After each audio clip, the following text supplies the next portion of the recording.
Good morning, everyone.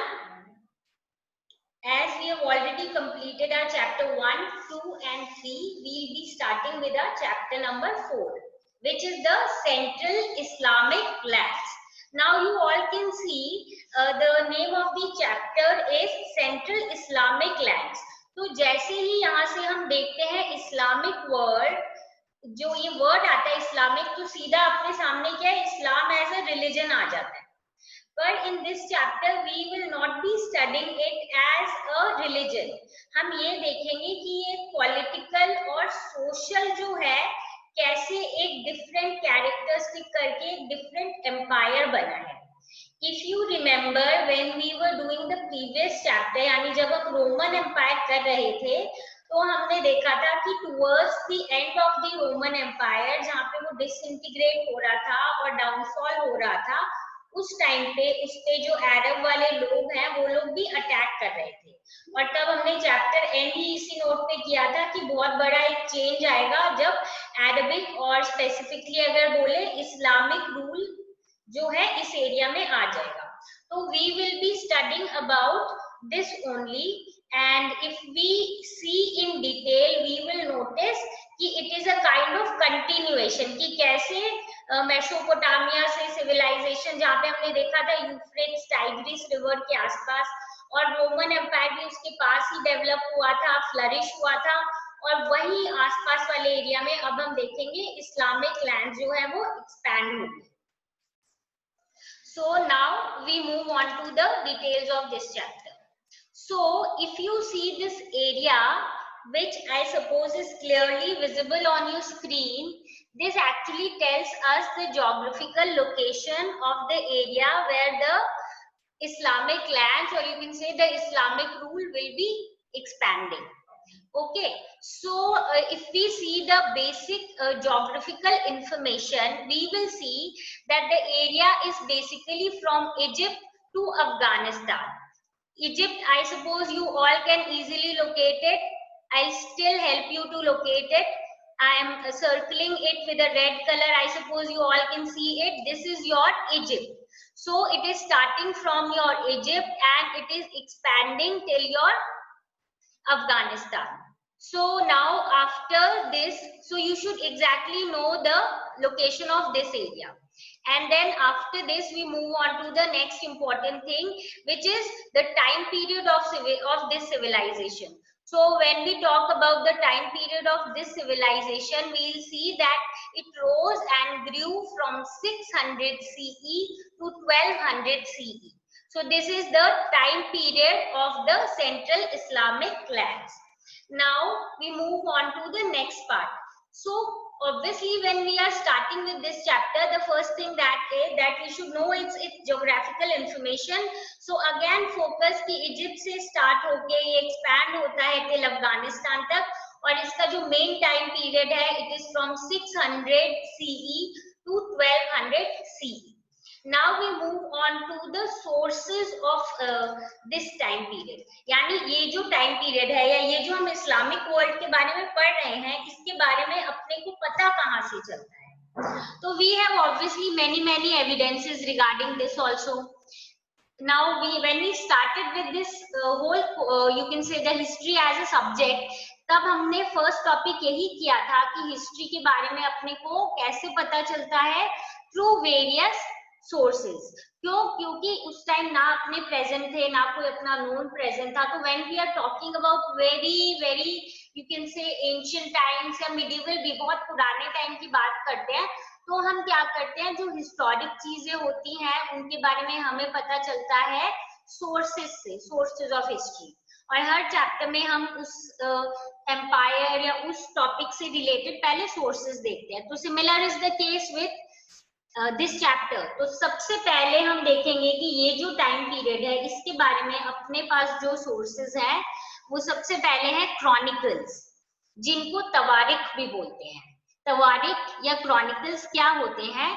जब हम किसी इवेंट को या किसी हैपनिंग को एक ऑर्डर में बताते हैं, क्रोनोलॉजिकल ऑर्डर में बताते हैं कि पहले ये हुआ, नेक्स्ट ये हुआ, थर्ड स्टेप ये हुआ, फोर्थ स्टेप हुआ, उसके बाद सपोज ये वाली लड़ाई हुई, उसके बाद नया एम्परर आ गया। तो जब एक सीक्वेंस में बताते हैं या ऑर्डर ऑफ टाइम कि पहले साल ऐसा हुआ, दूसरे साल ऐसे हुआ, तो जब भी हम किसी सीक्वेंस में बताएंगे किसी बात को, तो वो क्या हो जाएगा, it will be called a Chronicle or tawarikh. So this is one of the most important source of history for us for this time period, क्योंकि अपने को properly पता चल जाता है किस टाइम पे क्या क्या डेवलपमेंट हुई थी।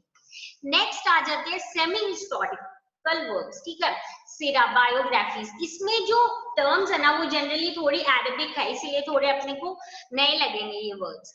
जैसे सबसे पहला है सीरा, जिसका मतलब होता है बायोग्राफी। बायोग्राफी क्या होती है, जब किसी की लाइफ के बारे में पूरा लिखा जाता है तो उसको हम बोल देते हैं बायोग्राफी। अब बायोग्राफी जो है, और इससे हमें किसी एक पर्टिकुलर पर्सन के बारे में डिटेल में पता चलता है। तो यहाँ पे हमें एक चीज और ये समझनी चाहिए कि बायोग्राफीज पहले जो है वो ज्यादातर बहुत जो इम्पोर्टेंट लोग होते थे उन्हीं के बारे में लिखी जाती थी। मतलब बहुत बड़े कोई एम्परर है या कोई बहुत बड़ा ऐसा कोई पर्सनैलिटी है जिसने बहुत कुछ बहुत ड्रास्टिक या बहुत रेवोल्यूशनरी किया, उन्हीं के बारे में लिखा जाता था। तो we have biographies, then we have other sources also. Now ये जो सेमी हिस्टोरिकल सोर्सेज है, इसका मतलब क्या होगा? हिस्टोरिकल तो हमें पता है, जो हमें हिस्ट्री के बारे में बता रहे हैं, पर हम इसको सेमी हिस्टोरिकल इसीलिए बोलते हैं क्योंकि हो सकता है ये हिस्ट्री पॉइंट ऑफ व्यू से पूरे सही ना हो। What do I mean by this? इसका ये मतलब है हिस्ट्री में हमें चाहिए भाई कोई जो एक न्यूट्रल ओपिनियन हो, सही ओपिनियन हो, बायस ना हो, किसी के फेवर में ना हो। पर अगर बायोग्राफी लिखी जा रही है, सपोज एक राजा की बायोग्राफी लिखी जा रही है और लिखी है उसी के किसी सपोज कोर्ट मेंबर ने या जिसको उन्होंने हायर कर रखा है स्क्राइब को लिखने के लिए, तो वो तो ऑब्वियसली राजा की तारीफें ही लिखेगा, कुछ गलत तो लिखेगा नहीं राजा, क्योंकि वो राजा के अंडर काम कर रहा है। तो वो चाहेगा कि राजा की मैं अच्छी बातें लिखूं, और जो राजा चाहता है कि राजा अगर अपने आप को दिखाना चाहता है आई एम वेरी ब्रेव, मैंने इतनी लड़ाइयां लड़ी हैं, मैंने इतने लोगों को मारा है, ये सारी चीजें, तो ऑब्वियसली क्या होगा कि इसको हम प्योर ट्रूथ नहीं बोल सकते, कहीं ना कहीं इसमें थोड़ी सी बायसनेस होगी या थोड़ा सा फेवर होगा टुवर्ड्स somebody जिसकी बायोग्राफी लिखी गई है।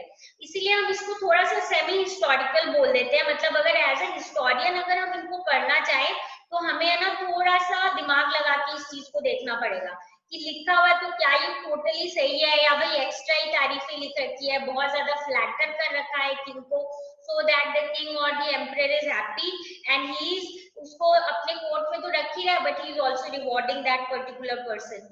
That is why we say that when we study history or historical works, we will have to study many of them ताकि हम real fact निकाल सके। और थोड़ा सा अपने को अपना बहुत ज्यादा एनालाइज करना पड़ता है चीजों को जब भी हम हिस्टोरिकल चीज पढ़ते हैं।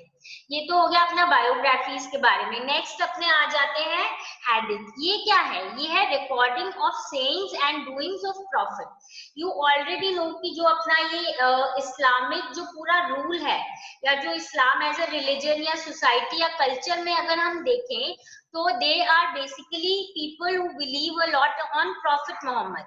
तो जो प्रॉफिट मोहम्मद की जो सेइंग्स थी या जो उनकी डूइंग्स थी उनको रिकॉर्ड करके जिन पे लिखा गया है उनको बोला जाता है हैडिथ। नेक्स्ट जो है अपने पास वो है तफसीर। तफसीर क्या है? ये है कमेंट्रीज ऑन द कुरान, यानी कि कुरान के बारे में जो चीजें लिखी गई हैं कुरान में उनको डिटेल में पढ़ना या फिर उनके बारे में अच्छे से एक्सप्लेन करना, उनसे रिलेटेड पॉइंट्स लिखना। इसके अलावा अपने पास large collection of eyewitness reports भी हैं जिनको बोलते हैं अखबार। अपने अखबार आजकल किस लिए यूज करते हैं? न्यूज़पेपर के लिए। पर उन लोगों के लिए अखबार जो है इट वाज नॉट एग्जैक्टली भाई जो हम लोग अब अखबार समझते हैं, ये कहीं ना कहीं इनके लिए बहुत सारी इंफॉर्मेशन थी जो कि कलेक्ट होती थी। और जैसे लिखा है ना आई विटनेस, यानी जो बोलते थे कि हमने ऐसा इवेंट होते हुए देखा है, आंखों देखी जिस टाइप से, तो वो जो है वो उसको बोल देते थे अखबार। तो अपने पास उसके भी बहुत सारे एविडेंसेस हैं। उसके बाद आ जाते हैं ये जितनी भी हमारी रिपोर्ट है, क्या ये ऑथेंटिक है, क्या ये एकदम हम बोलेंगे कि एकदम सही है। इसको टेस्ट करने के लिए भी उन लोगों के पास एक क्रिटिकल मेथड था। वो क्या था? वो देखते थे चेन ऑफ ट्रांसमिशन, जिसको बोलते हैं इस्नाद। इस्नाद का मतलब है कि वो लोग ये चेक करते थे कि जो जैसे सपोज कोई इंसिडेंट बताया हुआ है, तो अगर 2-3 इंसिडेंट है तो क्या उन इंसिडेंट्स में लिंक है?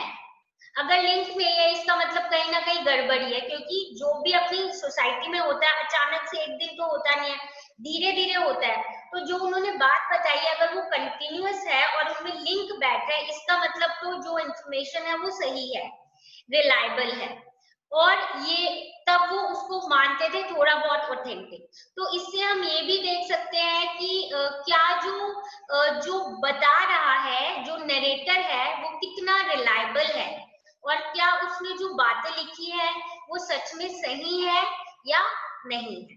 ठीक है, तो ये तो अपने हो गए बेसिक सोर्सेस। इसके अलावा भी अपने पास बहुत सारे सोर्सेज हैं इस टाइम पीरियड के, क्योंकि इस टाइम पीरियड तक अच्छे तक हमारी जो रिटन ये टेक्निक्स है वो बहुत ज्यादा डेवलप हो गई थी और लोग अच्छे से लिखते थे, because of which we have lot of other sources also. Next part of this lesson, which that is, we'll continue with the sources. Now, medieval Muslim writers were very careful in selecting their information and understanding the motives of their information. ऐसा नहीं है कि ये लोग है ना लिखने के लिए ही बस लिखते थे, पर है ना ये लोग बहुत ज्यादा हम बोलेंगे कि सोच समझ के लिखते थे। एंड जो इनके फैक्ट्स हम टोटली ये नहीं बोल सकते कि these were incorrect. So when I say that these people actually had a lot of, you can say, facts, when they always wanted to give authentic information. तो ये लोग बहुत बार ये भी बोलते थे, जो मिडिवल मुस्लिम राइटर्स थे ना, ये अपनी इंफॉर्मेशन जब भी देते थे तो ये ध्यान रखते थे कि जो इंफॉर्मेशन हमें मिली है, जिसने दी है, क्या वो इंसान जो है कहीं वो इंफॉर्मेशन देने के पीछे कोई उसका और मोटिव तो नहीं है। That means whether the information is completely true, or whether there are some maybe hidden, you can say, motives that the person is having, the person who is providing information. ठीक है, तो मतलब हम कहीं ना कहीं बिलीव कर सकते हैं कि ये लोग जो है बहुत केयरफुल थे अपने जो भी रिटर्न मैटर प्रोड्यूस करते थे उसमें। और जैसे जो कंट्रोवर्शियल इश्यूज होते थे उसमें तो वो हमेशा क्या करते थे, किसी भी पॉइंट का, सेम इवेंट के जितने भी पॉइंट ऑफ व्यू होते थे ना, उन सबको ही रीडर्स के सामने रख देते थे कि you only read these and then you interpret it and then you believe whatever you think is correct. अब जैसे कोई ऐसा इंसिडेंट हुआ है जिससे 2 या 3 साइड के लोग जो है वो अलग अलग क्या दे रहे हैं, अलग अलग इंटरप्रिटेशन दे रहे हैं कि नहीं, सपोज ये इवेंट तो इसलिए हुआ था क्योंकि सामने वाले ने सपोज कोई ऐसी बात कर दी थी जिसके कारण इस साइड व दूसरे साइड वालों जो है उन्होंने वायलेंटली रिएक्ट किया, और जो फर्स्ट साइड वाले हैं वो बोले हमने कुछ ऐसा किया ही नहीं। तो क्या होगा, उससे दोनों के पॉइंट ऑफ व्यू जो है उनको वो लोग सामने रखेंगे, किसके, रीडर के सामने, और जो रीडर है वो उसके बाद उसको अपने हिसाब से ही क्या करेगा, इंटरप्रेट करेगा। एक जैसे ऐसी एग्जांपल दे देते हैं, because we have just completed 10th class. हमने वो जो नेशनलिज्म इन इंडिया में एक पढ़ा था, ये जो ट्राइबल्स का था जिसमें अलूरी सीताराम राजू के बारे में बताए हुए थे, तो वो वैसे तो गांधी जी के पूरे फॉलोअर थे कि खादी पहनना चाहिए, ब्रिटिश के खिलाफ बोलेंगे, स्वदेशी मूवमेंट, बॉयकॉट, पर वो एक चीज में क्या थे, गांधी जी से अलग थे, क्या, वायलेंस में। वो बोल रहे थे नॉन वायलेंस अगर यूज करेंगे तो ब्रिटिशर्स मानेंगे नहीं। इसमें क्या है, 2 पॉइंट ऑफ व्यू है, दोनों का मेन मोटिव तो वही है, क्या, इंडिपेंडेंस ऑफ इंडिया, बट जिस तरीके से दोनों उस चीज को ले रहे हैं, किसको, फ्रीडम स्ट्रगल को, दैट डिफर्स। मतलब दोनों ये बोल रहे हैं हमारा मेन एम ये है, तो अगर दोनों लोगों ने अपना पॉइंट ऑफ व्यू हमारे सामने रख दिया है तो वो हमारे ऊपर डिपेंड करता है कि मुझे कौन सा पॉइंट ऑफ व्यू सही लग रहा है और मैं कौन सा पॉइंट ऑफ व्यू फॉलो करूं और मानूं। ठीक है, कमिंग बैक टू दिस, तो ये सीधा बोल रहे नॉट लाइक कि स्ट्रेट अवे एक स्टेटमेंट दे दिया कि ये चीज सही है या ये चीज गलत है। स्पेसिफिकली अगर कोई कंट्रोवर्शियल इश्यूज आते हैं इनके सामने तो ये उसके अलग अलग वर्जन जो है वो लोगों के सामने प्रेजेंट करते हैं and they ask the people to find themselves what they think is correct and what they think is false. Okay, और ये जो इनके डिस्क्रिप्शंस है ये हम ये बोलेंगे अगर इनके टाइम के हिसाब से हम देखें वो तो बहुत ज्यादा क्या है सिस्टमैटिक तरीके से दिए हुए, मतलब वो लोग जो अपना हिस्ट्री लिखते थे या इंसिडेंट्स लिखते थे तो वो ज्यादातर क्या लिखते थे, सिस्टमैटिक वे में लिखते थे और थोड़ा बहुत है ना एनालाइज करके चीजों को फिर ही लिखते थे।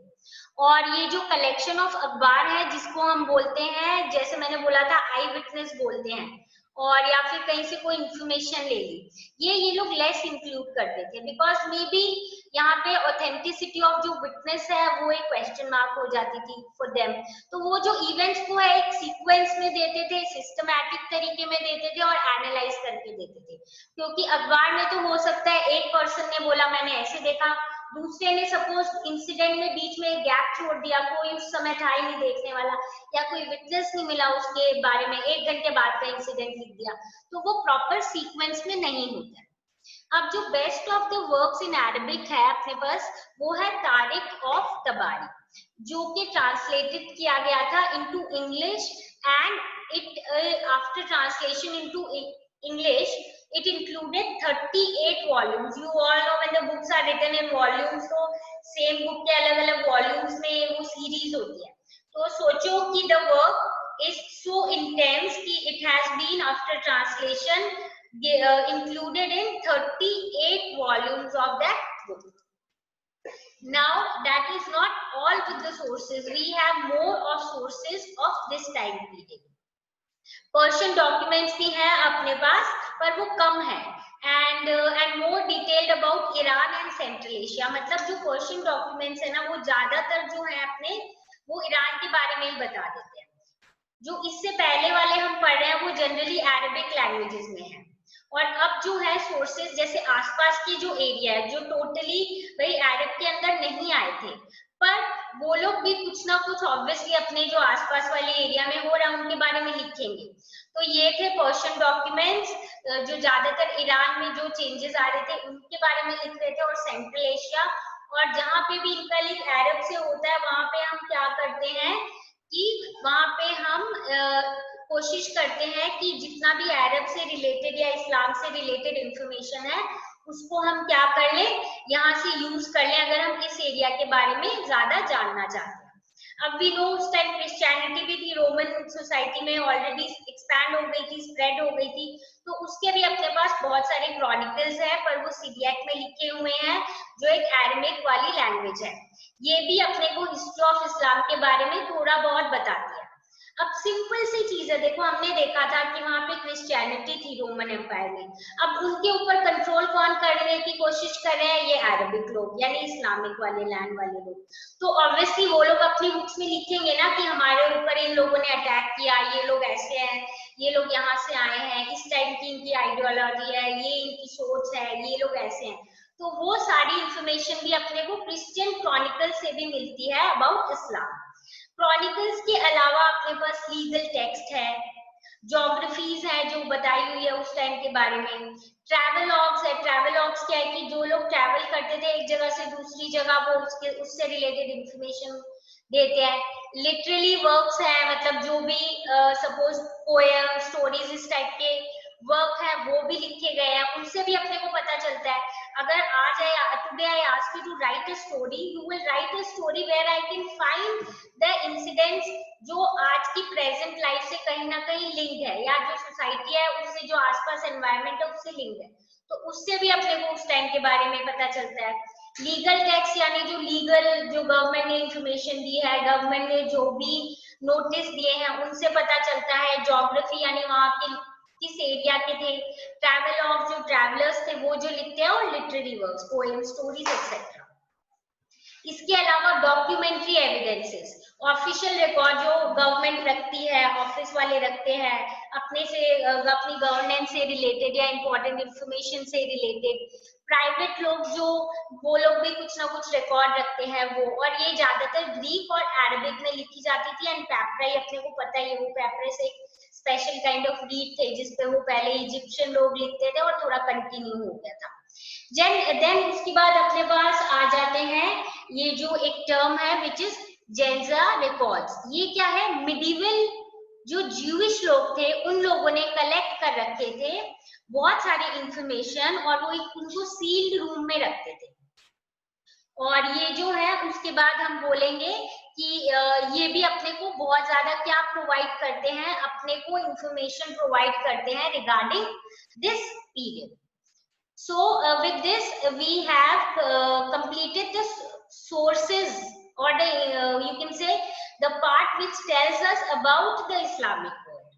So when we know that from where we get the information about that particular period, we can proceed in more detailed way, और अच्छे से अपने को पता होता है कि यहाँ से information मिली है तो जो लोग हैं वो कैसे रहते थे और क्या उनकी लाइफ थी, और ये इंफॉर्मेशन अपने पास किस फॉर्म में आई थी। ठीक है, so we will study about these in detail tomorrow, and along with this we have few more sources of information that tells us, you may be knowing numismatics क्या होता है, study of coins। ठीक है, epigraphy क्या होता है, it is study of inscriptions. So these are the thing we are not mentioning, क्योंकि these we know are continuing after the Roman period. Coins भी अपने को उनके इकोनॉमिक स्टेटस और किस टाइप के वो लोग कॉइन्स यूज करते थे वो भी अपने को बताते हैं। और एपिग्राफी यानी कि हम बोलेंगे इंस्क्रिप्शन, यानी बड़े बड़े पिलर्स या आयरन या बिल्डिंग्स के ऊपर जो इंस्क्राइब करके लिखा हुआ होता है, एनग्रेव करके, वो भी अपने को उस टाइम के आर्ट के बारे में और बाकी सोर्सेस के बारे में इंफॉर्मेशन देते हैं। So this is these are all the things, historic, prehistoric, you can say written documents, chronicles, ये सारे these and the coins etc tell us in detail how the people lived at that time and how their life was, about the society, culture, political, geography and everything else. Okay, so now we'll continue the class tomorrow, where we'll move into the details of the Arabic land and their lifestyle, political, social and all of these. Okay, so for today that is it for from this topic, and we'll meet in the next class.